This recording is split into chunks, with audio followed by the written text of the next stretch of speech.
नमो भगवते वासुदेवाय। नमस्कार दोस्तों, आज के इस वीडियो में हम जानेंगे साल 2025 में अपड़ा एकादशी व्रत कब मनाया जाएगा, दिन वार क्या होगा, पूजा का शुभ मुहूर्त क्या होगा, पारण का शुभ मुहूर्त एवं विधि क्या होगी तथा इस व्रत को करने से कौन कौन से नियम हमें धारण करने चाहिए।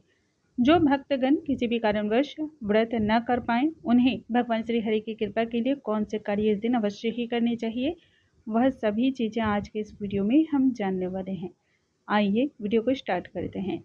नमस्कार दोस्तों, कैसे हैं आप सभी। उम्मीद करती हूँ आप सभी स्वस्थ होंगे, सुरक्षित होंगे और आप सभी के उत्तम भविष्य की कामना करते हुए आज की ये वीडियो स्टार्ट करती हूँ। अपरा एकादशी व्रत, जैसे कि अचला एकादशी या फिर अचल एकादशी के नाम से जाना जाता है। यह एकादशी भगवान श्री हरि को अत्यंत ही प्रिय है। बहुत ही शुभ तथा मंगल फलों को देने वाली यह एकादशी है। इस व्रत के प्रभाव से जाने अनजाने में किए गए सभी पापों से मुक्ति मिल जाती है। जीवन में सुख संपदा की बढ़ोतरी होती है, मोक्ष की प्राप्ति होती है। इस एकादशी में भगवान श्री हरि के त्रिविक्रम स्वरूप की पूजा की जाती है, अर्थात कि वामन अवतार की पूजा की जाती है। इसमें वह एक छोटे से ब्राह्मण के रूप में होते हैं जिन्होंने दैत्य राजा बलि से 3 पग जमीन की मांग की थी। इन्हीं के कारण उन्हें त्रिविक्रम के नाम से भी जाना जाता है। और जो भी भक्तगण अपरा एकादशी का व्रत करते हैं उसमें भगवान श्री हरि के त्रिविक्रम स्वरूप यानी कि वामन स्वरूप की ही पूजा आराधना की जाती है। ज्येष्ठ माह के कृष्ण पक्ष की एकादशी के व्रत का आरंभ 23 मई को 1:12 पर सुबह पर होने वाली है, जिसकी समाप्ति भी 23 मई की ही रात्रि 10:29 पर होगी। अपरा एकादशी का व्रत हम सभी 23 मई को रखेंगे, दिन शुक्रवार होगा। साथ ही जानते हैं पारण का शुभ मुहूर्त, बाद में जानेंगे पारण की विधि क्या होगी। पारण का शुभ मुहूर्त जो है वह 24 मई दिन शनिवार की सुबह 5:26 से लेकर 8:11 तक है। अब जानते हैं जो भी भक्तगण एकादशी का व्रत करेंगे उन्हें किन नियमों का पालन करना है। एकादशी का जो भी भक्त व्रत रखते हैं उन सभी को व्रत का जो नियम है एक दिन पूर्व से ही पालन करना होता है, अर्थात कि 10वीं तिथि से। 10वीं तिथि को सुबह नित्य क्रिया से निवृत्त हो जाना है। उसके बाद केशों को धो करके स्नान करना है। भगवान श्री हरि की तथा अन्य जो दैनिक पूजा पाठ आप करते हैं उसे उस दिन आपको संपन्न कर लेना है। शुद्ध सात्विक विचारधारा के साथ स्वयं ही भोजन को आप इस दिन बनाएं। भोजन में तामसिक जितने भी भोजन होते हैं उन सभी का त्याग किया जाता है, तो ऐसा कोई भी भोजन ना बनाएं। भोजन बनाते समय भगवान श्री हरि के नामों का या उनके किसी भी एक मंत्र का मानसिक रूप से जप करना चाहिए। व्रत करने वाले सभी भक्तों को 3 दिनों तक चावल, नमक, लहसुन, प्याज, मसूर की दाल, उड़द की दाल, कोदू की दाल, मांस, मदिरा, विभिन्न प्रकार की दाल और फलियां, गाजर, गोभी, पालक, सलजम, इन सभी चीज़ों से दूरी रखनी चाहिए। साथ ही साथ इस समय आपको पान भी नहीं खाना है, पान भी निषेध बतलाया गया है। व्रत करने वाले भक्तों को जौ, बैंगन, सेम की फलियां, ये सभी चीज़ें छोड़ देनी है। जब आप व्रत करते हैं उस दौरान आपको तुलसी के दल भी नहीं ग्रहण करने हैं। व्रतकर्ता को संध्या काल के बाद भोजन यानी कि अन्न का सेवन निषेध बतलाया गया है। यदि आप गर्भवती हैं या वृद्धावस्था में हैं या आपकी तबीयत ठीक ना रहती हो, तब ऐसे में संध्या काल के बाद फल, फूल, अनाज, साबूदाना या सिंघारे के आटे से बने हुए हलवे वगैरह जो होते हैं उनका सेवन आप कर सकते हैं। दवाइयाँ आप बेहिचक खा सकते हैं। एकादशी का व्रत 8 वर्ष से लेकर के 80 वर्ष की आयु तक के सभी व्यक्तियों को करना चाहिए। इसमें किसी भी प्रकार से मन में संशय नहीं रखना चाहिए। व्रत करने वाले भक्तों को एकादशी का व्रत करने के लिए एक दिन पहले ही रात्रि में अपने मुख की शुद्धि करके सोना चाहिए। दूसरे दिन यानी कि एकादशी के दिन ब्रह्म मुहूर्त में उठ करके आपको सभी प्रकार के नित्य क्रिया जो होती है उनसे निवृत्त हो जाना है। याद रखें, इस दिन आपको ब्रश नहीं करना है, 12 बार कुल्ला करके ही अपने मुख की शुद्धि करनी है। व्रत करने वाले भक्तों को इस दिन किसी भी प्रकार से फूल, पत्ते वगैरह नहीं तोड़ने हैं। तो जो भी आपकी पूजा की व्यवस्था में पुष्प और पत्ते लगते हैं वो सभी एक दिन पहले ही इंतजाम करके आपको रख लेने हैं।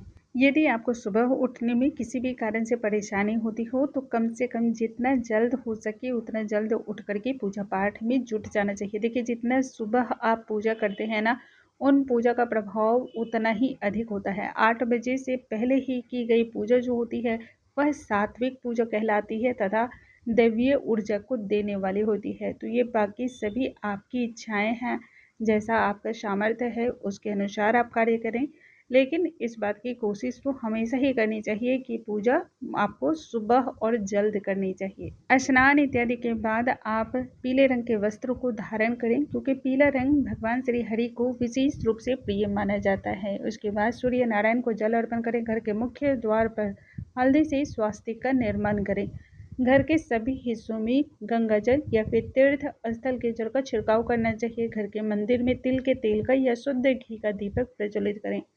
फिर आपको व्रत का संकल्प लेना है, क्योंकि बिना व्रत के संकल्प के कोई भी पूजा पूर्णता को नहीं प्राप्त होती है, उसका पुण्य आपको नहीं प्राप्त होता है।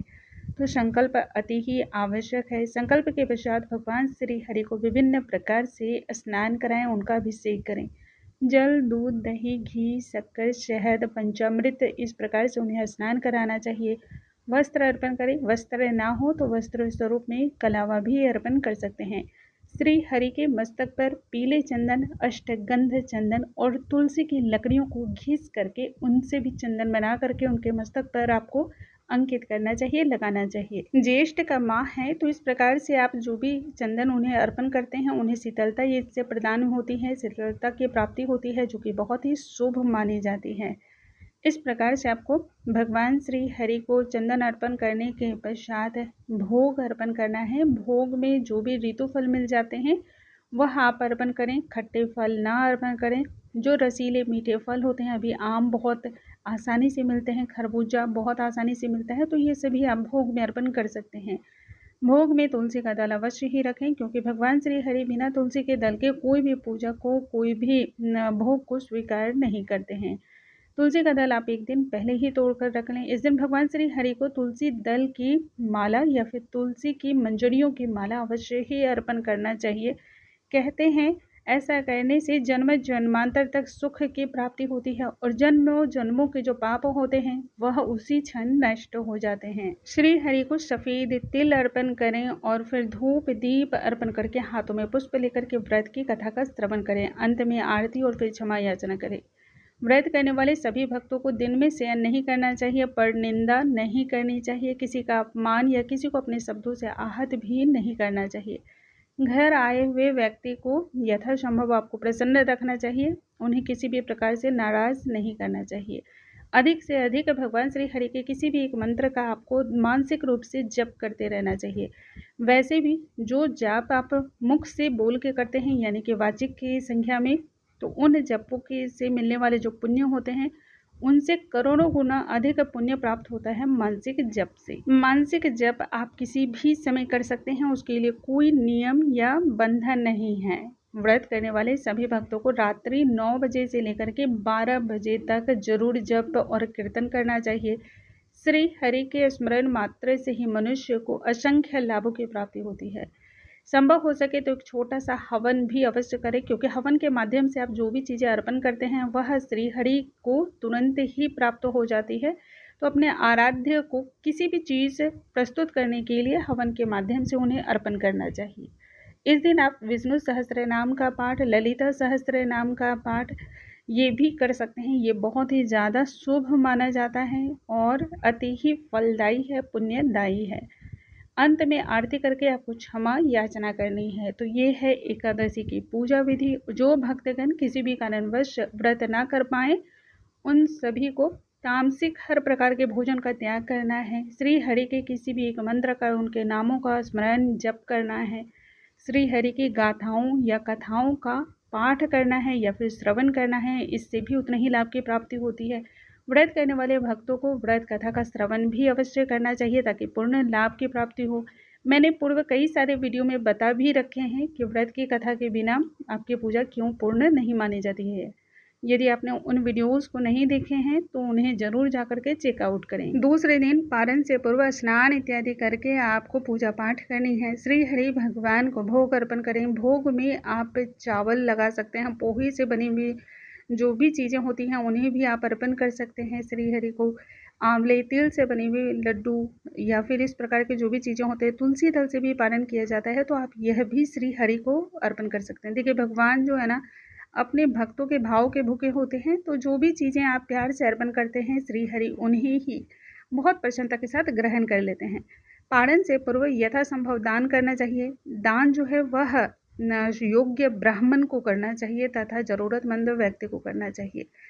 ज्येष्ठ का माह है, इस माह में जल के दान की महिमा अनंत है, तो जल का दान करना चाहिए। खरबूजे, ककड़ी या फिर जो रसीले मीठे फल होते हैं उनका दान करना चाहिए। वस्त्र, जूते, चप्पल, छाते वगैरह का दान बहुत ही शुभ माना गया है।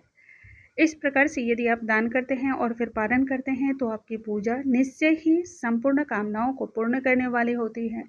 याद रखें, पारण के पश्चात आपको इस दिन भी सात्विक भोजन ही ग्रहण करना है और संध्या काल के बाद भोजन नहीं करना है। जो भक्तगण व्रत न कर पाते हों उन्हें बाकी सभी नियमों का पालन अवश्य ही करना चाहिए, क्योंकि भगवान श्री हरि आपके मन के भाव को जानते हैं, देखते हैं, तो वह अवश्य ही आपकी जो भी चेष्टा है या आपकी जो मजबूरी है उसे अवश्य ही वह समझेंगे। इस प्रकार से आप अपने व्रत को पूर्ण करें। उम्मीद करती हूँ आज का वीडियो आपको बहुत पसंद लगा होगा। यदि वीडियो पसंद आया हो तो वीडियो को लाइक करना बिल्कुल ना भूलें। अगले वीडियो में नई जानकारी के साथ हम फिर से मिलते हैं। तब तक के लिए नमस्कार, हरे कृष्णा, राधे राधे।